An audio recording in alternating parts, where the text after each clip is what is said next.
અમે ભાઈગીરી કરી હોય. નમસ્કાર. ભાવનગર જિલ્લામાંથી એક મોટા રાજકીય સમાચાર સામે આવ્યા છે. ભાજપના વરિષ્ઠ મંત્રી અને કોળી સમાજના કદાવર નેતા પુરુષોત્તમભાઈ સોલંકીએ મહુવાના ભાજપ ધારાસભ્ય શિવાભાઈ ગોહિલને જાહેર મંચ પરથી મીઠી ધમકી આપતા રાજકીય વર્તુળોમાં ચર્ચા જામી છે.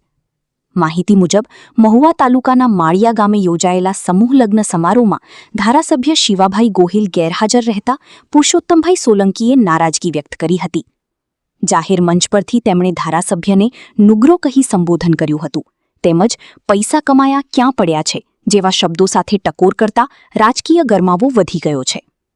આગળ તેમણે જણાવ્યું કે ચૂંટણી સમયે મારા બંગલે આવીને માવો ઠૂંસી મારી રાહ જોતા હતા, પરંતુ સમાજના કામ માટે સમય કાઢતા નથી તેવી કટાક્ષભરી ટિપ્પણી પણ કરી હતી. સાથે સાથે આવનારી ચૂંટણીમાં સમાજના લોકો બધું ધ્યાનમાં રાખશે તેવી ચેતવણી પણ આપવામાં આવી હતી. હવે આ નિવેદન બાદ મહુવા અને ભાવનગરના રાજકારણમાં નવા સમીકરણો ઊભા થશે કે નહીં તે જોવું રહ્યું. હવે જો બોમ્બેમાં અમે ભાઈગીરી કરી હોય તો અમે હારા આનંદે ખડ્યા. હવે અહીંયા તો આપણું ટટ ફૂલ્યું છે. અહીંયાથી આપણા મહેમાનો આવ્યા. મારે એક નમ્ર અપીલ કરવાની, કોકને ખરાબ લાગે તો ભલે લાગે, પણ આપણા શિવાભાઈ ધારાસભ્ય ક્યાં ગયા?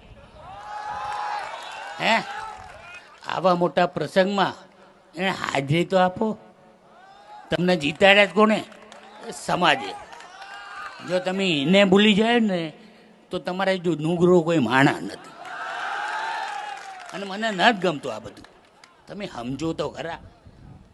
જ્યારે ઇલેક્શન આવીએ ને ત્યારે માવો ડાલી અને મારા ભાવનગર બમલે ખાવા બેઠી જાય અને મારી સતત વાટું જોતો રહે. અરે એ બધું કરવા કરતા તું આ સમાજનું જો ને મારે ભાઈ. તું બહુ ગમાણો છુપાડમાં અમને ખબર છે તું ક્યાં રાખીશ, પણ અમારે એનાથી હું લેવા દેવા? હે, તમે તો સમજો. અને આવતા ઇલેક્શનમાં ધ્યાન બી રાખજો. આ રમેશને તેમજ નટુમામાના દીકરા રમેશને આ બધાને હું નમ્ર અપીલ કરું છું કે તમે જોજો. હું મોટી વાત નથી કરતો, મને એવો કોઈ ઘમંડ બી નથી. હું તમારા વાતમાં રહું છું. મને હું ભગવાને ઘણું આપ્યું છે. મારા હીરાલાલને ભગવાને ઘણું આપ્યું છે. અમે લોકો લડીએ શું લેવા? તમારો વાત. જો મને એમ લાગતું હોય કે પરસોત્તમભાઈ વાતું કરે છે, અરે ભાઈ હું